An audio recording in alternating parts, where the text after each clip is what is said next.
अच्छा video record करना इस सारे सिस्टम की ना, इनकी भी और मेरी भी करो। स्टार्ट कर दो तुम, बनाओ।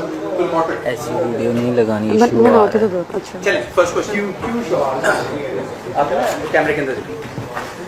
आपके साथ जो हादसा हुआ वो यकीनन काबिल मजम्मत और अफसोसनाक है। पहले तो आप अपनी सेहत के बारे में बताएं और इस वाक़े के बाद आपकी ज़हनी वो छोड़ कह रहे हैं 2 क्वेश्चन करना। चले ना, मैं अच्छा, हाथ छोड़ो। वालदा हॉस्पिटल में। अच्छा ये यार मेरी वालदा हॉस्पिटल अच्छा, में। हाथ छोड़ो ना। बाद में आपको देंगे, आपको आप लोगों के लिए हम हाईलाइट कर रहे हैं। मीडिया का ही किरदार है। अगर आप हमें पता है भाईजान, आप हमारे नहीं है। मेरी वालदा हॉस्पिटल में है। अल्लाह हम उनकी खैर के लिए दुआ गो है भाई। सिर्फ 2 मिनट है। मेरी बात सुने प्यारे भाई, आगे ना ये बड़े अच्छे भाई हैं, इसकी request It is a very planted show which was performed at मीनार-ए-पाकिस्तान।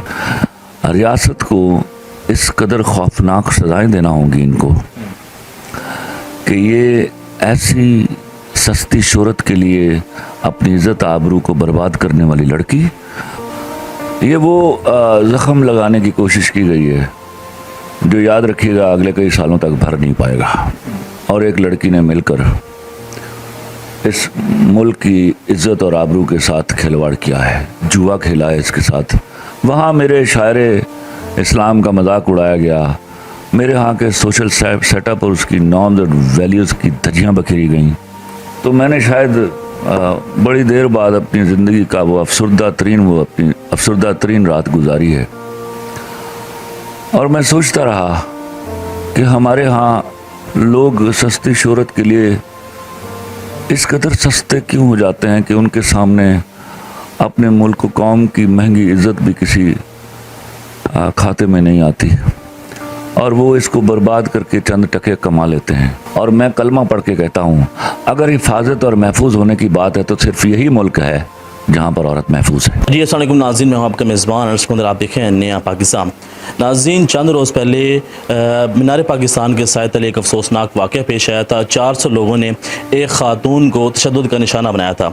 उसके बाद काफ़ी तनकीद का निशाना बनाया गया और काफ़ी लोगों ने उनके लिए आवाज़ भी बुलंद की, लेकिन उसके बाद हक़ाइक़ सामने आए, जिसके बाद पाकिस्तान के अंदर कोई भी वाक़या पेश आता है तो खलीलुर रहमान साहब का जो उसके ऊपर मौक़िफ़ होता है, पूरे पाकिस्तान को उसका इंतज़ार होता है और इसको लाखों की तादाद में लोग देखते हैं और इनकी बात को जानना चाहते हैं कि इनका क्या मौक़िफ़ होता है। कोई भी वाक़या, कोई भी साने अगर पाकिस्तान के अंदर पेश आता है तो लोग इंतज़ार करते हैं कि खलीलुर रहमान कमर साहब इस हवाले से क्या कहते हैं।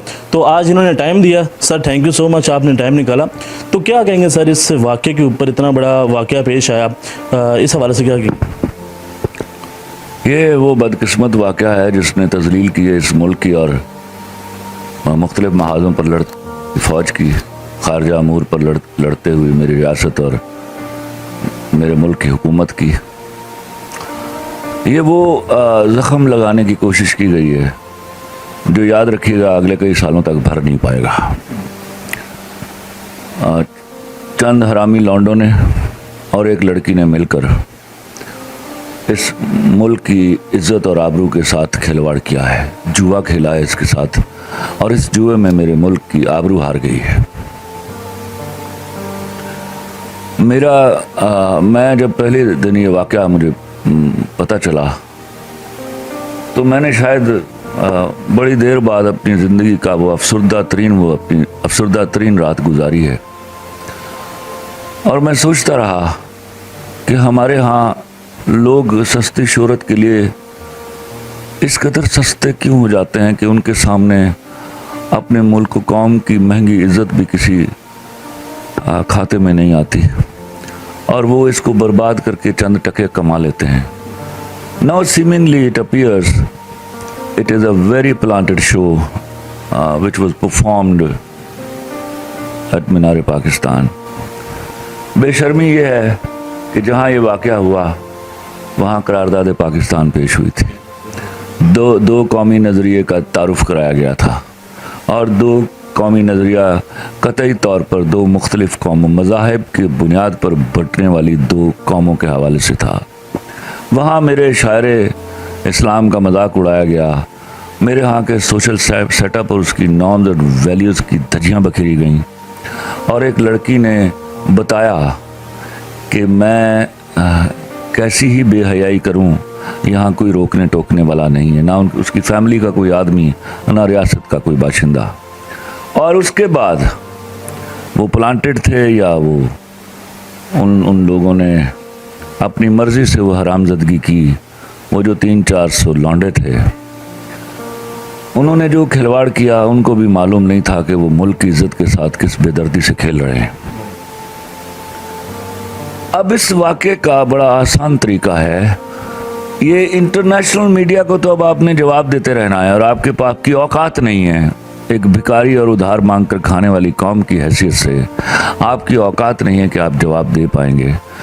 बट मुश्तरी होशियारबाज रियासत को इस कदर खौफनाक सजाएं देना होंगी इनको कि ये ऐसी सस्ती शोहरत के लिए अपनी इज़्ज़त आबरू को बर्बाद करने वाली लड़की और ऐसे 300-400 लौंडे जो हैं, जो अपनी हवसनाक हरकतों से इस मुल्क को बदनाम कर गए, उनकी चमड़ी उधेड़ देनी चाहिए वहाँ।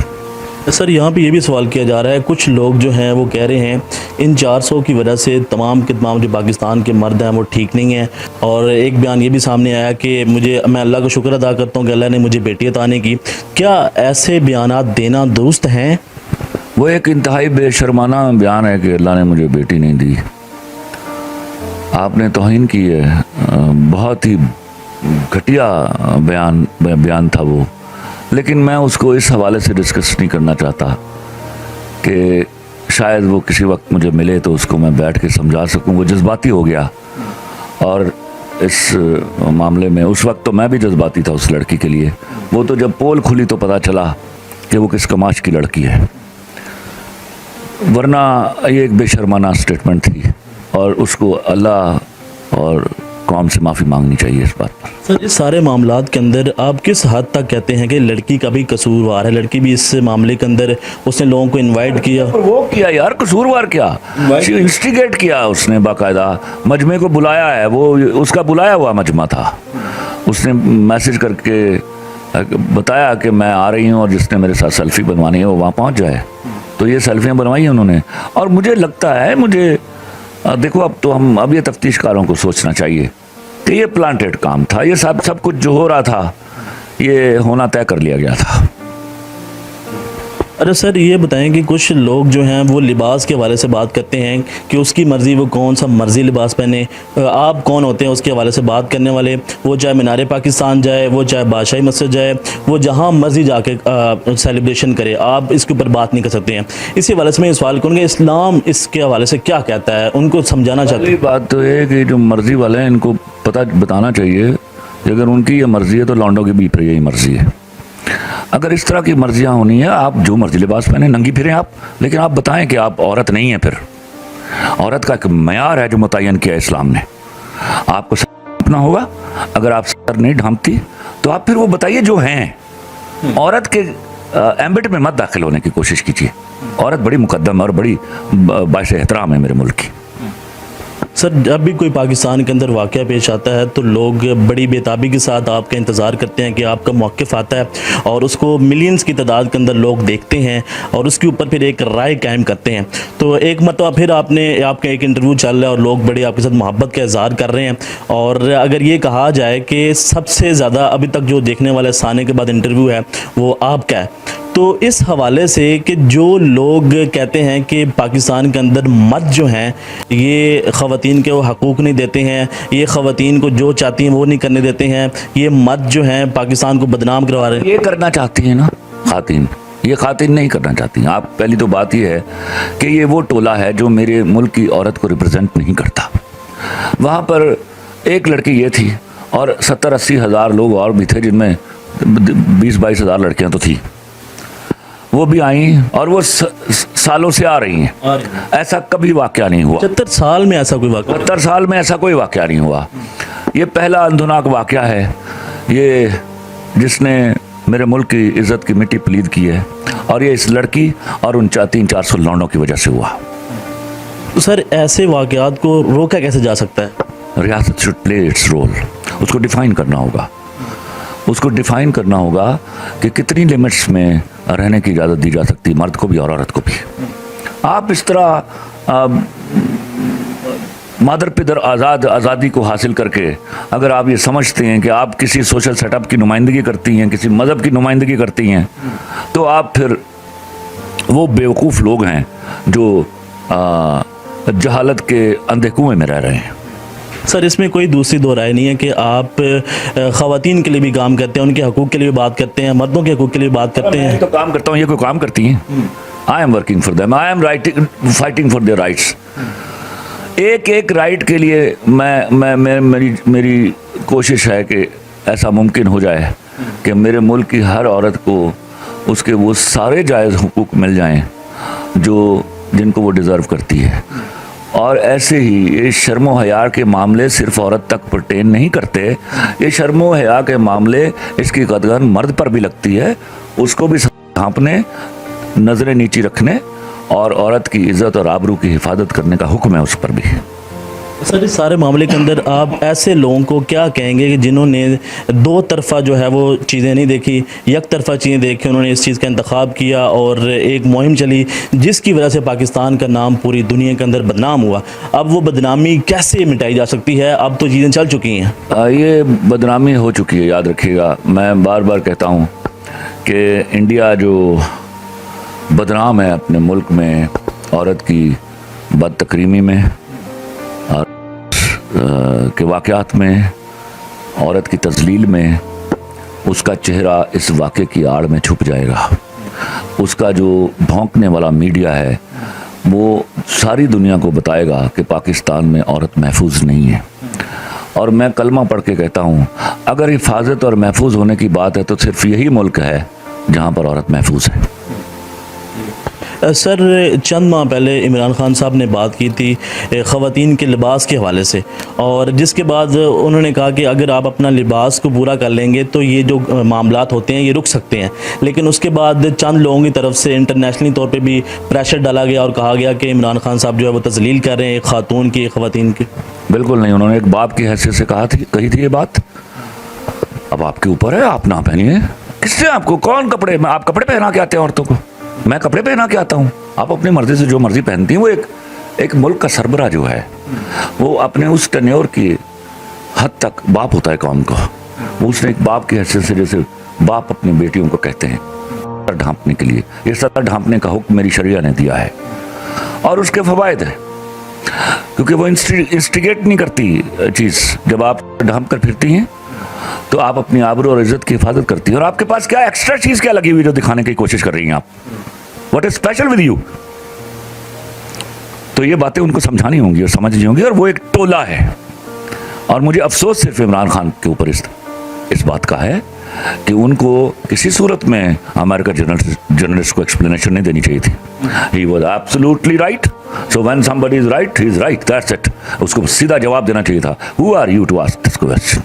हमने आपके सोशल सेटअप पर और आपके जहाँ जो इतने रेप होते हैं डेली और इतनी जो डोमेस्टिक वायलेंस होती है, नहीं, हमारे जर्नलिस्टों ने कभी जाके तुमसे नहीं पूछा ये क्यों हो रहा है यहाँ? और तुम्हारी तादाद तो बहुत बड़ी है, हम तो 74 सालों में उतना नहीं कर पाए जितना तुम साल में कर देते हो। सर इसी के साथ मैं एक सवाल करूंगा कि आपने स्ट्रगलिंग की लाइफ के अंदर, आपने हार्ड वर्क किया। लफ्ज़ मेरी ज़िंदगी में कभी सुना मेरे मुंह से? I hate the word struggle. Struggle 2 number लोग करते हैं, मैंने मेहनत की है, हार्ड वर्क किया।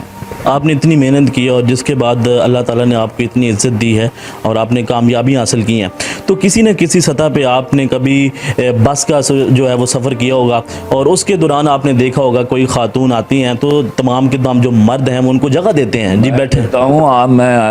आई वेंट इंडिया, बाकी यूरोपियन कंट्रीज तो छोड़िए,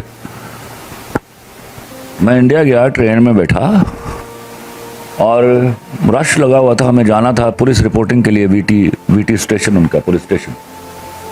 तो there was no choice to go by train. तो एक खातून आई और मैं उसके लिए उठ के खड़ा हुआ, तो शी वाज जस्ट अमेज्ड, क्योंकि वहाँ औरतें वो पकड़ के खड़ी थी, वो जो उसके रॉड्स थे जो बस के जहाँ आप सहारा लेते हैं, और कई औरतें खड़ी थीं। और एक बुढ़िया जब आई है तो मैं उठ के खड़ा हुआ हूँ और शी वाज जस्ट एस्टोनिश्ड उसने मुझे सवाल पूछा कि कहाँ से आए हो, और मैंने कहा माँ आप बैठिए यहाँ, ये बात जवाब बाद में देंगे। तो ये सिर्फ मेरे मुल्क में है भाई, मैं बीमार हूँगा तो एक खातून को जगह दूंगा अपनी। हाँ सर, अगर आप प्राइम मिनिस्टर होते इस केस के बाद आप क्या फैसला करते? मैं समझता हूँ हमारा प्राइम मिनिस्टर एक बड़ा ध्यानदार आदमी है। I wish he should continue with the things, और उसको सिर्फ अब ये समझना होगा, उसकी टीम को समझना होगा कि ये मुल्क हमने इवेंचुअली नई नस्ल के हाथ में देकर जाना है, लेकिन उससे पहले हमने नई नस्ल की तरबियत करनी है। ये बड़ी गलत तरबियत हो रही है, ये मुल्क इनके हाथों में देकर जाएंगे, ये they are not able to run it, I tell you. इनकी तरबियत की बहुत सख्त ज़रूरत है। शुक्र है चलिए अंग्रेज़ी में मुझे एक फॉरेन लैंग्वेज में ही आ गया, कोई दिन वो भी आएगा जब आप अपनी ज़बान पढ़नी शुरू करेंगे। आप वन सिलेबस पे गए हैं, अब आपको तय करना है नॉर्म्स और वैल्यूज़ के अंदर रह के, शरई इंजंक्शंस के अंदर रह के औरत और मर्द दोनों को उसकी लिमिटेशंस बताना होंगी। इससे आगे पीछे आप इस माशरे को बर्बाद कर डालेंगे। टिकटॉक ऐप है सर, जिसकी वजह से ये तमाम के तमाम मामला सामने आते हैं, और यहाँ तक इसके अलावा भी बड़ी बेशर्म ऐप्स है। सवाल ये है कि ये रियासत का काम है, क्या वो अंधी है रियासत? They should take notice of it कि इससे बेरारवी फैल रही है। उसमें अच्छे बच्चे भी हैं यकीनन, वो अच्छी टिकटॉक्स भी बनाते हैं, लेकिन बहुत सारा ऐसा हिस्सा है, बहुत सारी ऐसी लड़कियां और लड़के शामिल हो गए हैं जो इंतहाई बेशर्माना और बेरारवी पर मबनी टिकटॉक्स बनाते हैं। उनका कला कमा करना होगा। जी नाज़रीन, आपने इनकी गुफ्तगू सुनी है, जिस तरह इन्होंने अपना मौक़िफ़ दिया कि इसके ऊपर हमें देखना चाहिए, दोनों तरफ जो है दोनों पहलू को देखना चाहिए, उसके बाद हमें ये डिसाइड करना चाहिए कि कौन गलत है कौन नहीं है। और साथ ही इन्होंने कहा कि जिन लोगों ने उनको तंग किया, 400 थे, 200 थे या 300 थे, उनको कड़ी सज़ा देनी चाहिए। और साथ ही साथ इनका ये कहना है कि पाकिस्तान हमेशा कायम रहेगा, और इमरान खान साहब के लिए खैर ख़्वाह है कि वो इस मुल्क को आगे लेके चलें। और उसी के साथ नाज़रीन देखते रहना है पाकिस्तान। अल्लाह हाफ़िज़।